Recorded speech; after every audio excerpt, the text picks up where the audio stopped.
Hello guys, welcome to our channel job alerts Telugu. ఈరోజు వచ్చేసి ఈ వీడియోలో ఇస్రోకి సంబంధించిన నోటిఫికేషన్ గురించి డిస్కస్ చేయడం అనేది జరుగుతుంది. SDSC Satish Dhawan space research centre, Sriharikota, Andhra Pradesh. Invite online application for the fill up following post.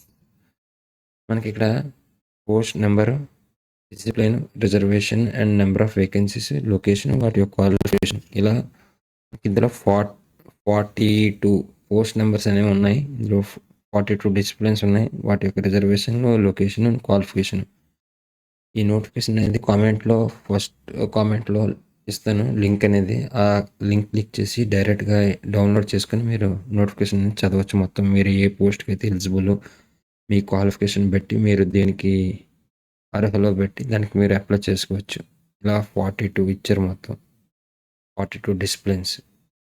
Chemical engineering, mechanical, electrical, automobile, అన్ని రకాల సంబంధించి ఎవరైతే ఇంట్రెస్ట్ ఉన్నారో దీనికి గేట్ స్కోర్ అనేది అవసరం లేదు. డైరెక్ట్గా ఎగ్జామ్ ఉంటుంది. ఎగ్జామ్ పెట్టి మీరు అనేది అప్లై చేసుకోవచ్చు. మెయిన్ పాయింట్స్ వచ్చేసి స్టార్టింగ్ డేట్ వచ్చేసి 16th అక్టోబర్ నుంచి 14 నవంబర్.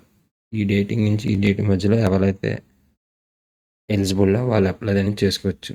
అది ఎందులో అఫీషియల్ వెబ్సైట్ isro.go.in వెబ్సైట్లో మీరు అప్లై చేసుకోవచ్చు. మొత్తం వేరియస్ పొజిషన్కి వేరియస్ వేకెన్సీస్ అనేవి ఇలా ఇవ్వడం అనేది జరిగింది. మీకు అక్కడ పోస్టులు చూపించాను కదా, 42 వీటిలో డివైడ్ చేసి అలా డిఫరెంట్కి ఇచ్చారు. ఇక్కడ ఎలిజిబిలిటీ క్రైటీరియా వచ్చేసి సైంటిస్ట్, ఇంజనీర్కి వచ్చేసి ఎంటెక్ ఉండాలి. మినిమం 60% ఉండాలి.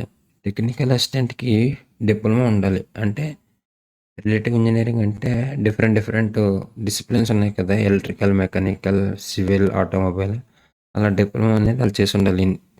సైంటిఫిక్ అసిస్టెంట్కి వచ్చేసి BSc chemistry main subject from the recognised university. Library assistant ఏకి వచ్చేసి గ్రాడ్యుయేషన్ ఇన్ ఫస్ట్ క్లాస్లో పాస్ అయి ఉండాలి. రేడియోగ్రాఫర్ వచ్చేసి first class in diploma in radiography course not less than 2 years duration. 2 సంవత్సరాల కంటే తక్కువ ఉండకూడదు.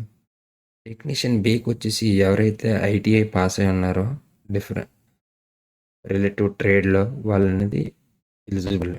డ్రాఫ్ట్స్మెన్ వచ్చేసి ITI draughtsmen civil trade from NCVT certificate అనేది ఉండాలి. కుక్ వచ్చేసి 10th, మినిమం 10th ఉంటే సరిపోతుంది. ఫైర్మ్యాన్ ఏకి వచ్చేసి 10th. Light vehicle driver pass in 10th.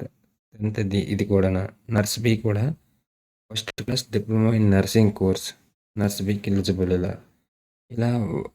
ఇలా డిఫరెంట్ పొజిషన్ బట్టి డిఫరెంట్ పే స్కేల్స్ అనేవి ఇక్కడ ఇవ్వడం అనేది జరిగింది. మీకు ఏదైతే ఇంట్రెస్ట్ ఉందో మీ ఎలిజిబిలిటీ ప్రకారం దానికి అనేది మీరు అప్లై చేసుకోండి. ఏజ్ లిమిట్ వచ్చేసి 18 to 30 years ఉండాలి. ఎప్పుడు 14/11/2025కి. మీరు 18 సంవత్సరాల నుండి 30 సంవత్సరాల మధ్యలో ఉంటే ఎవరైనా వాళ్ళు అనేది అప్లై చేసుకోవచ్చు. మనకి ఇక్కడ అప్లికేషన్ ఫీజు వచ్చేసి 750 rupees for all candidates. SC, ST, పీడబ్ల్యూఎల్కి ఫీజు అనేది లేదు. ఈ రిమైనింగ్ క్యాండిడేట్స్ ఎవరైతే ఉన్నారో ఓబీసీ, అన్రిజర్వ్డ్, ఈడబ్ల్యూఎస్ వాళ్ళకి 500 రూపీస్ ఎగ్జామ్ ఎవరైతే అటెండ్ అవుతారో వాళ్ళకి రిటర్న్ అనేది వచ్చేస్తుంది. అవి ఈ 750 రూపీస్ ఈ పోస్ట్ కోడ్లు ఉన్నాయి కదా, 1 to 20 and 40 కోడ్కి 750. Remaining 21 to 39 and 41, 42 code ఉన్నాయి కదా పోస్ట్ కోడ్స్, వాళ్ళకి 500 రూపీస్. వాళ్ళకి 400 అనేది రిఫండ్ అనేది అయిపోవడం జరుగుతుంది. సెలక్షన్ ప్రాసెస్ కూడా డిఫరెంట్ ప్రాసెస్ అనేది ఉంటుంది. చూడండి, assistant A, technician B, draftsmen B. The written test will be conducted in such a way theoretical and practical knowledge of the candidate is tested, covering both breadth and depth of the prescribed curriculum. అక్కడ notification ఉంది, డీటెయిల్గా ఇవ్వడం అనేది జరిగింది, చూసుకోండి. Next వచ్చే వీడియోలో మనం ఈ నోటిఫికేషన్కి ఎలా అప్లై చేసుకోవాలి అనేది డీటెయిల్గా వీడియో చేస్తాను.